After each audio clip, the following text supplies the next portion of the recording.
Hello dear students, कैसे हैं आप सब। सर हम लोग अच्छे हैं, चलिए अच्छी बात है।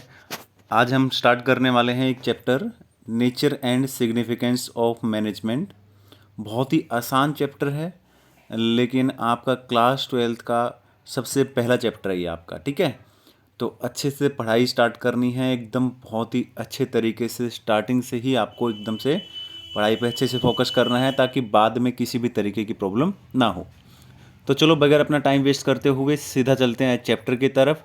तो यहाँ पे आप देख सकते हैं कि चैप्टर का नाम लिख रखा है ऊपर, nature and significance of management. Sir आप इसमें क्या क्या पढ़ाने वाले हो। तो सबसे पहले मैंने यहाँ पे लिख रखा है कंटेंट्स। कंटेंट्स का मतलब है कि मैं कितनी बातें इसके अंदर आपको सिखाऊंगा। मैं टोटल 13 बातें इसके अंदर, यानी कि 13 कंटेंट्स मैंने इंक्लूड कर रखे हैं। 13 बातें हम इसके अंदर पढ़ने वाले हैं। सर क्या दिखा सकते हो कौन कौन सी चीज़ें पढ़ाओगे। मीनिंग, उसके बाद हम पढ़ेंगे इफेक्टिवनेस एंड एफिशिएंसी, उसके बाद मैं इनके बीच में डिफरेंस कराऊंगा, उसके बाद मैं फीचर्स कराऊंगा। फीचर्स के बाद यहाँ पे फीचर्स के बाद हम पढ़ेंगे ऑब्जेक्टिव, ऑब्जेक्टिव के बाद importance, management as a science, management as a art, profession, level of management and functions, और उसके बाद आता है कोऑर्डिनेशन और कोऑर्डिनेशन की इम्पोर्टेंस। तो ये सारी की सारी चीज़ें हम इसके अंदर पढ़ने वाले हैं, ठीक है। तो आज स्टार्ट कर रहे हैं हम लोग nature and significance of management. उसके अंदर 13 कंटेंट मैं आपको बता चुका हूं। अब हम एक काम करेंगे, वन बाय वन करके हम एक एक कंटेंट को उठाते हैं। तो चलिए, सबसे पहला कंटेंट है यहाँ पर मीनिंग, यानी कि nature and significance of management का मीनिंग हम पढ़ने वाले हैं कि मैनेजमेंट होता क्या है। तो मैं नेक्स्ट स्क्रीन पे आ जाता हूँ और इसको कर लेता हूँ जूम। यहाँ पे आप देख सकते हैं, सबसे पहला पॉइंट है कि मैनेजमेंट का मतलब क्या होता है। मैनेजमेंट का मतलब क्या होता है, पहली बात तो ये मैनेजमेंट वर्ड है क्या। मैनेजमेंट का मतलब है कि जो मैनेजर जो काम करता है उसे मैनेजमेंट बोलते हैं। वैसे मैनेजमेंट हर जगह की ज़रूरत होती है, ठीक है ना। अगर आप घर पे की बात करो तो घर पे भी आपके मैनेजमेंट होता है, ठीक है ना। हम सबके घर पे मैनेजमेंट होता है, ठीक है। स्कूल की बात करो, स्कूल में भी आपके मैनेजमेंट है।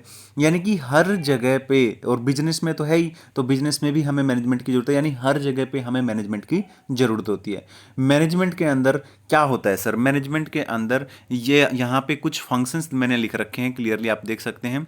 मैनेजमेंट के अंदर यहाँ पर उसके कुछ फंक्शंस आपको लिख रखे हैं। मैंने एक हुक बना रखा है यहाँ पे याद करने के लिए, डीसी की पोस्ट, याद रखना इसको।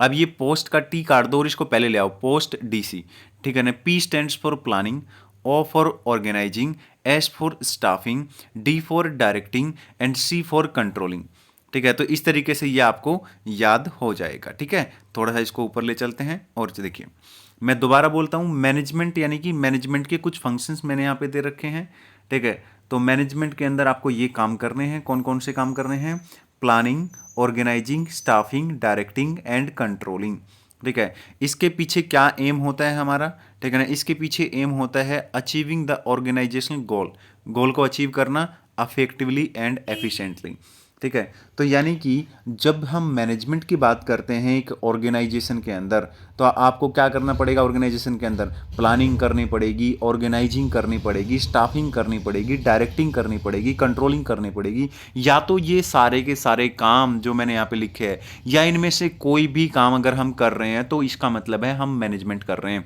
लाइक, ठीक है ना। अब आप प्लानिंग कर रहे हो कि सर मुझे 12th क्लास में अच्छे नंबर चाहिए, बीएसटी में मुझे कैसे पढ़ाई करनी है, क्या करना है, ये सब चीज़ें आप कर रहे हो, ये क्या है, प्लानिंग। तो इसका मतलब आप मैनेजमेंट कर रहे हो, ठीक है ना। मैनेजमेंट कर रहे हो, आप अपने आप को मोटिवेट कर रहे हो। मैंने कुछ मोटिवेशनल वीडियो डाल रखे हैं, आप जितेंद्र कुमार चैनल देखोगे तो उस पर, ठीक है।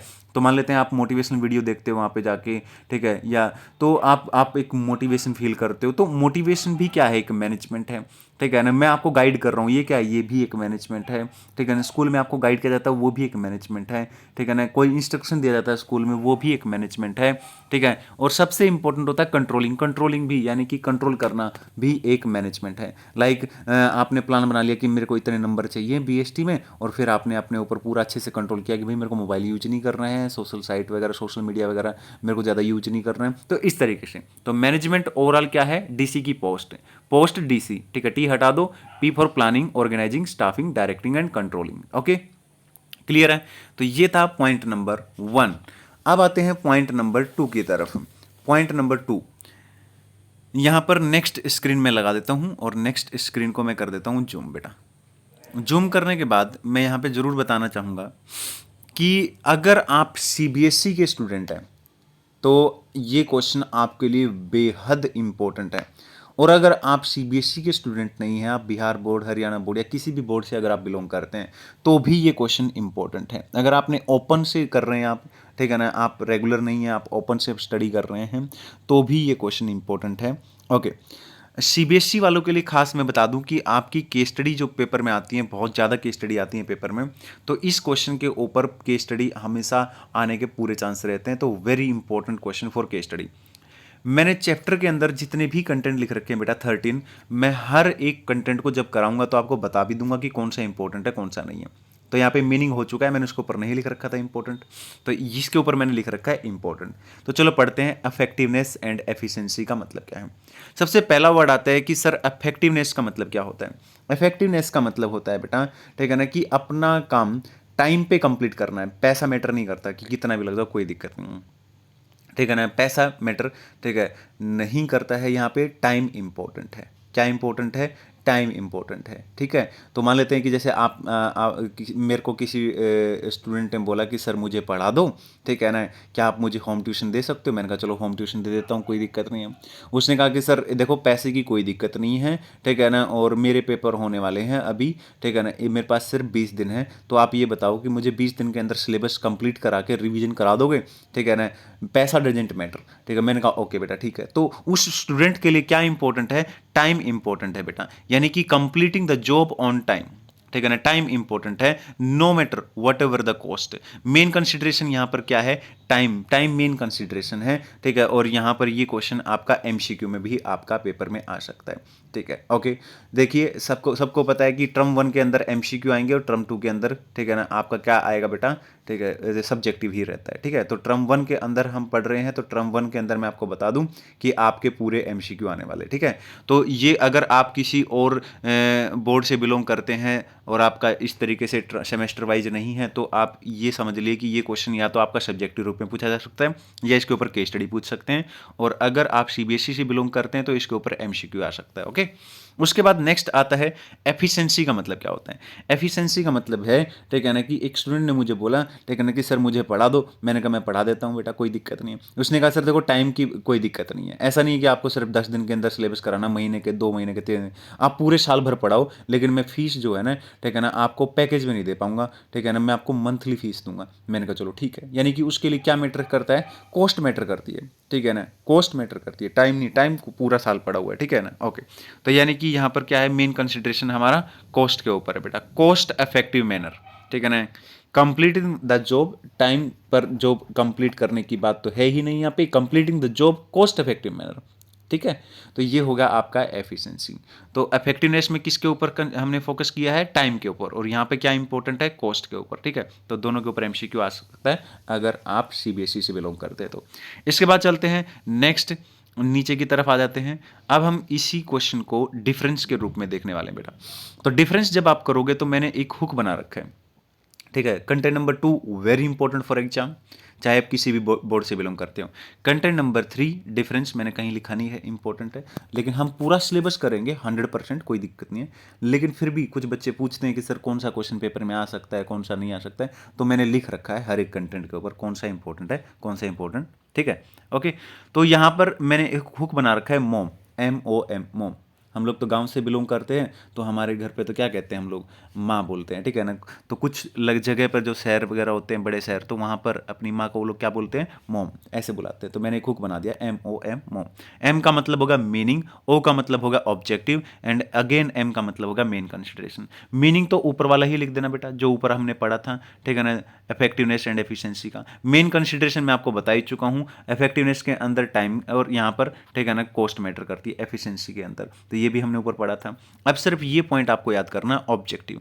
तो इफेक्टिवनेस के अंदर क्या ऑब्जेक्टिव होता है हमारा? To achieve end result on time.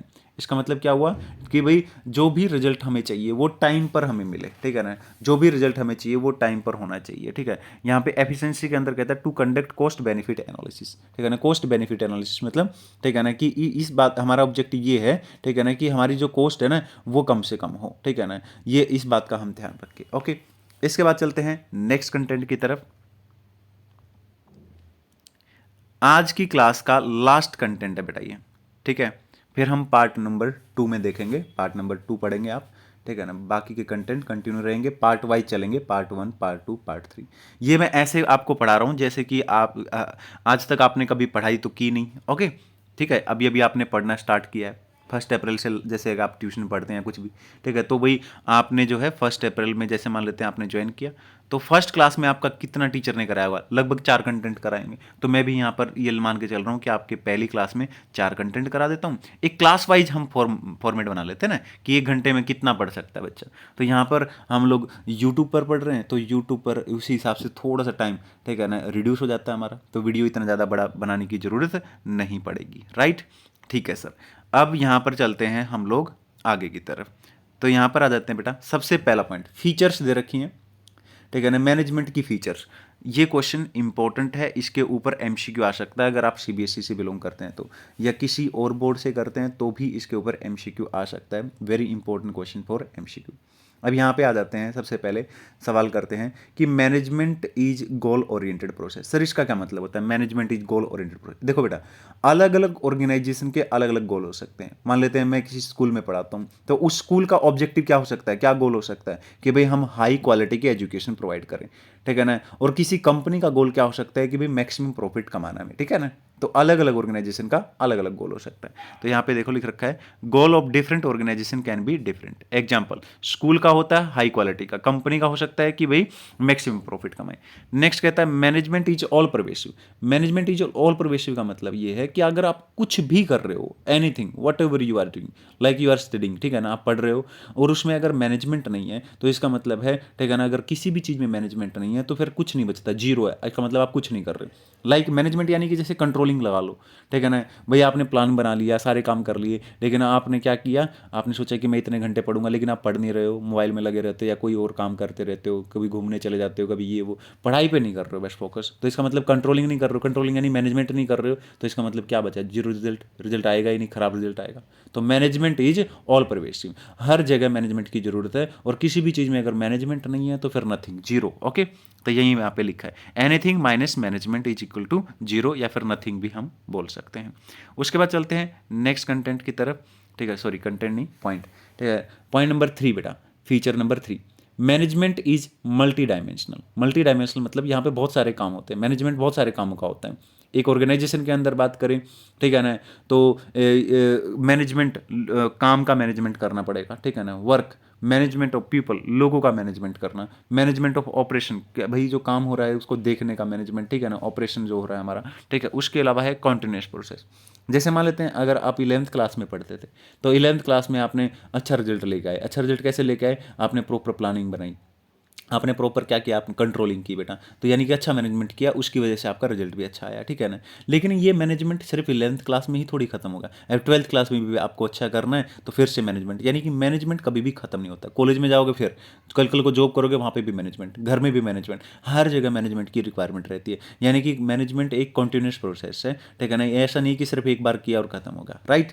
तो management is not a process which can be performed once for and for all, ठीक है ना, but it is a continuous process. ये क्या है, एक कॉन्टिन्यूस प्रोसेस है बेटा, ठीक है। तो यहाँ पर हमारा आज का पॉइंट खत्म हो जाते हैं।